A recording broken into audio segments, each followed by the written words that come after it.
country diggers. Welcome to the Speakeasy. Today I'm going into a new book called Hidden History of North Alabama by Jacquelyn Procter Reeves. I'll be talking about the Scitanic or the SICTANIC. It was a paddle boat owned by SCI in Huntsville, Alabama, and it sank 41 years ago, July 7th. So stay tuned.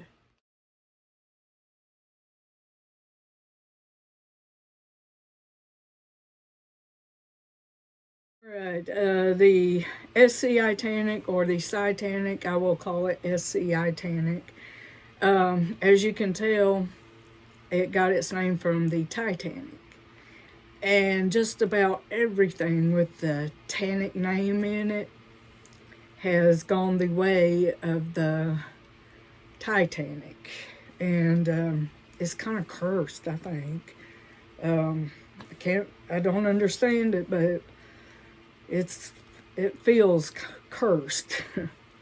But on July 7th, 1984, this happened, and for everybody who remembers it, it was a big thing. It was a big tragedy, and I remember it, watching it on the news. I was 14 years old, and I was watching it on the news, and it was awful. But I'll go into it a little bit and tell you about it. On the morning of Saturday, July 7th, 1984, the heat from the Alabama sun was already oppressive as it made its way into the sky. The morning dew turned to a blanket of steam, drawing the very breath from one's lungs. It seemed to be a perfect day to head to the Tennessee River for a boat ride, catching a cooling breeze and enjoying the company of friends and co-workers. That was exactly what second shift employees of the South Parkway branch of SCI, an electronics manufacturing company in Huntsville, Alabama, planned to do that day. Employees of the Products Division Plant Number 2 and their families were invited for a leisurely excursion on the company boat, a 100-foot paddle wheeler given the tongue-in-cheek name SCI-TANIC, and a contest held to name the boat, an eerie referral to the passenger ship that had perished in the icy Atlantic waters earlier that century. I think that the Titanic sunk on April 12th. I think in 1984, I think, I'm not very sure, but it was either close, it had passed already, or it was very close to the 100th anniversary of the Titanic. So it was very close in there. But let's see. It perished in the Atlantic waters earlier in the century. Another SCI department was originally assigned use of the SCI-TANIC on that day, but had traded with members of the Products Division whose workers had more kids and were eager to take the ride in the daytime as opposed to the more romantic evening cruise scheduled for that night. Although 82 people were expected that day, only 15 showed up, plus a crew of 3, including the Captain Frank May, who had a commercial ship's pilot's license. They would leave from Ditto Landing. Only 15 showed up. If the whole 82 people showed up, not diminishing at all from this tragedy, but if the whole 82 people showed up, there would have been more dead. But Ditto Landing took took the name from a white settler from North Carolina, John Ditto, who arrived in the early 1800s and operated a ferry across the Tennessee River, a 652-mile-long tributary of the Ohio River. John Ditto played an active role in the American Revolution. However, he supported the British. As a result, he left his home state after a number of disputes with his neighbors ended in lawsuits. He came into the territory that would later become Alabama and coexisted peacefully with local Chickasaw Indians as he established his trading post and ferry business. The Tennessee River, once known as the Cherokee River, dips into deeply into northern Alabama, providing fertile soil for the many cotton farmers and recreational opportunities for boaters and fishermen. Hobbs Island skirts the outermost edge of the river near Ditto Landing. The riverbank at Ditto Landing was and is a scenic location for picnics, cookouts, camping, and the sparkling waters of the river, framed by hardwoods and evergreens against a backdrop of the Appalachian foothills, promised to provide on July 7th, 1984, a pleasant setting for a cruise. Now, I live about, I don't know exactly how many miles, maybe 8-10 miles south of the Tennessee River, up on Brindley Mountain. So I live fairly close to the river and Ditto Landing. Captain May checked the weather forecast early that morning and confirmed what he thought would be a good day for an outing on the 6-year-old boat, originally named Dixie Darling, which they should have probably kept the name Dixie Darling. At 5:30 a.m., the forecast predicted a 30% chance of thunderstorms with northerly winds at 10 miles per hour and a high of 90 degrees.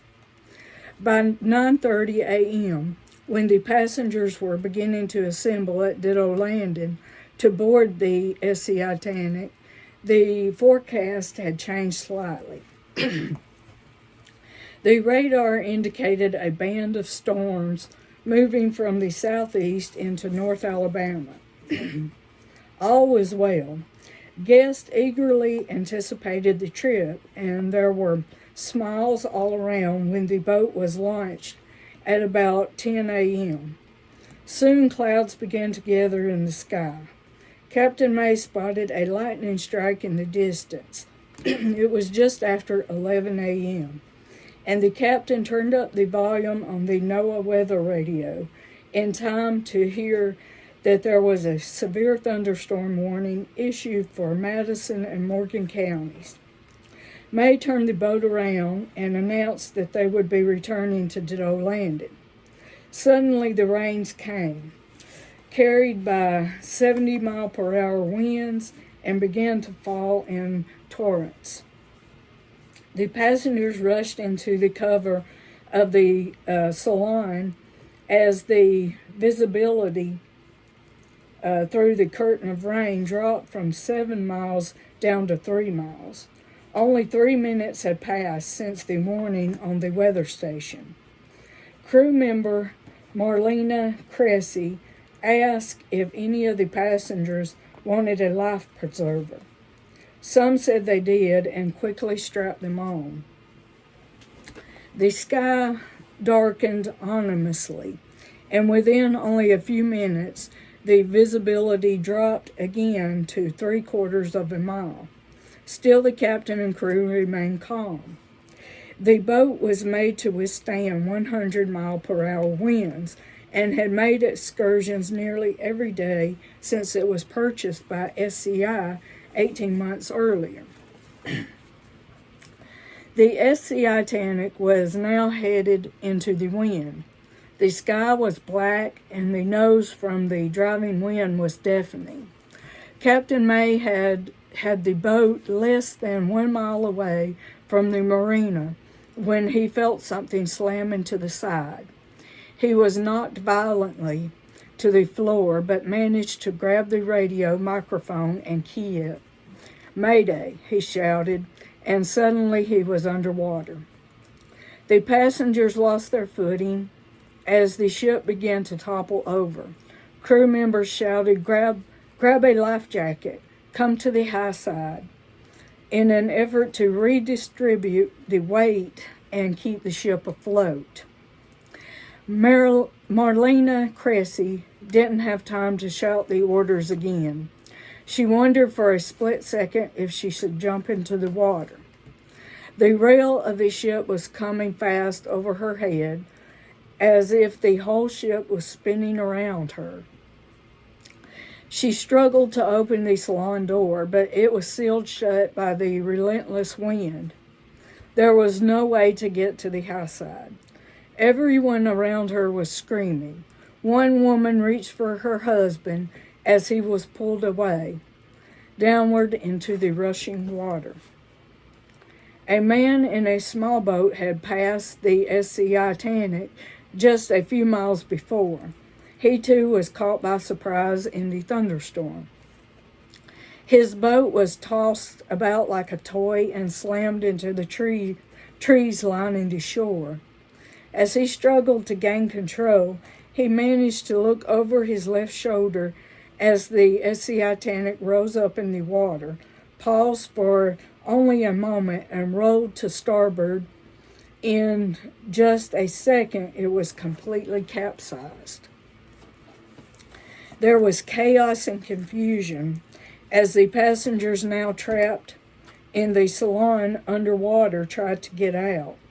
Some people tried to break the windows with chairs, but their struggles were useless. Captain May swam to the surface and reached for survivors as they clawed their way above water. He pulled them onto the bottom of the pontoons, now above the swirling water. One woman struggled as the water filled her lungs. She heard a voice telling her to open her eyes. When she did, she saw light above her, and the voice told her to follow it. The voice had led her to safety. The time was 11:25 a.m. Only 15 minutes after the captain heard the thunderstorm warning on his radio, and 12 minutes after the rain first began to fall. Rescuers rushed to the scene of the accident. Units from the Huntsville Police Department, Madison County Sheriff's Department, the Army, the Coast Guard, Marine Police, and various civilians quickly worked together to access the scene. About 15 divers dove time and time again into the murky waters with flashlights, struggling to see past the churned up river soil and search for possible victims. Police had roped off the walkway to the marina to make way for the bodies that were being recovered and to keep away the distraught family members and gawkers. I think this tragedy, is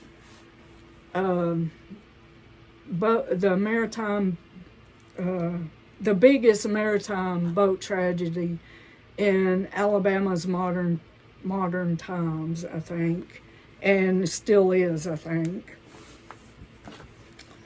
By 12:30 p.m., 5 bodies had been recovered, but there were more to come.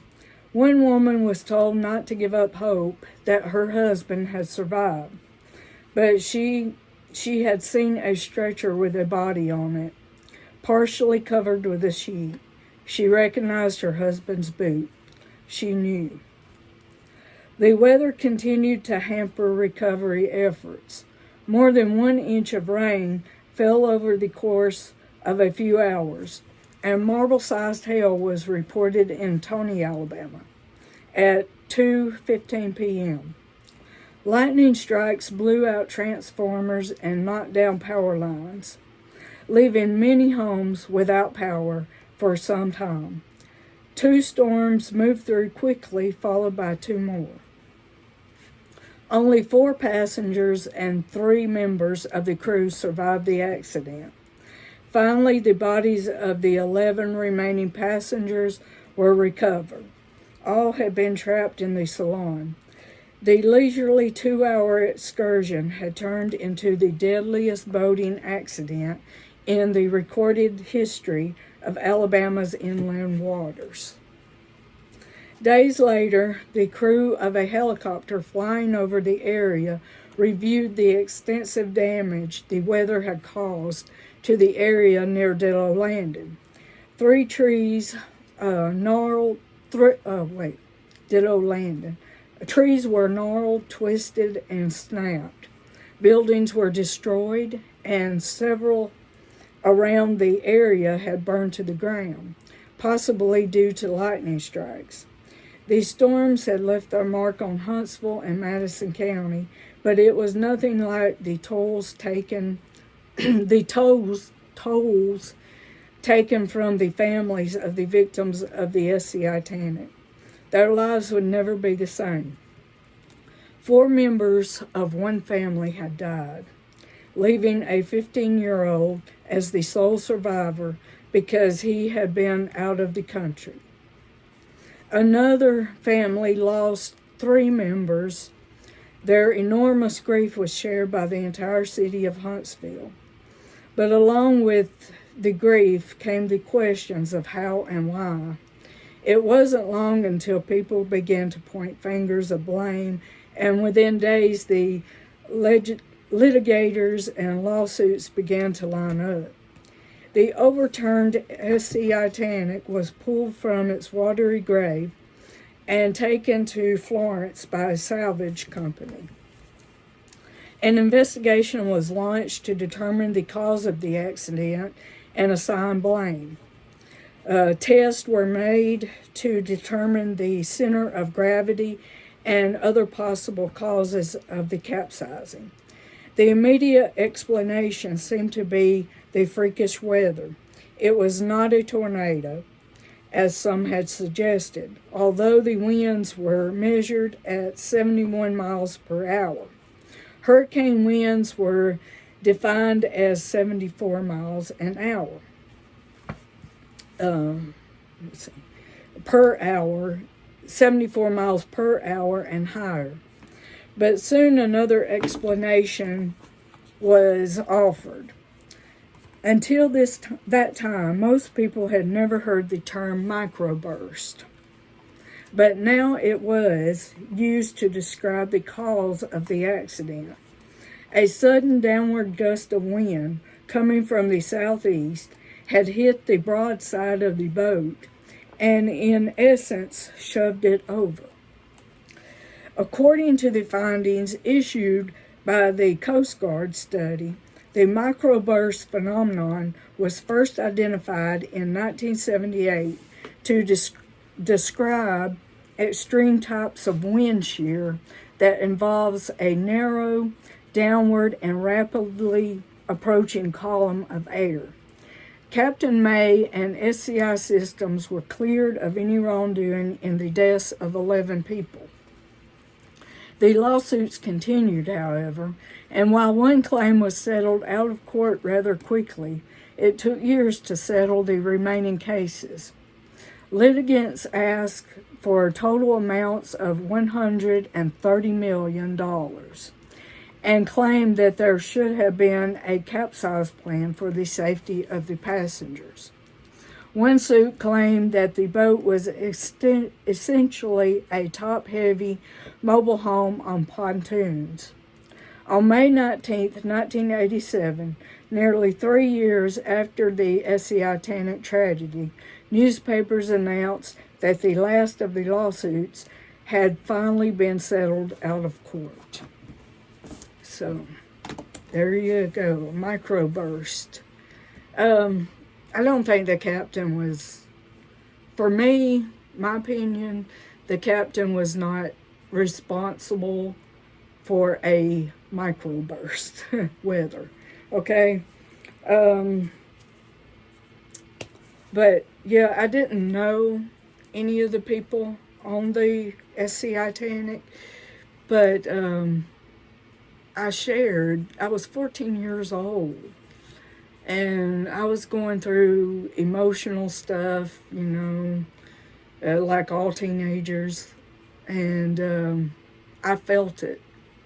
I felt it, and I grieved, and it was a terrible tragedy. But that was 41 years ago, July 7th, so 1984. So hope you maybe enjoyed it. We'll see you back soon.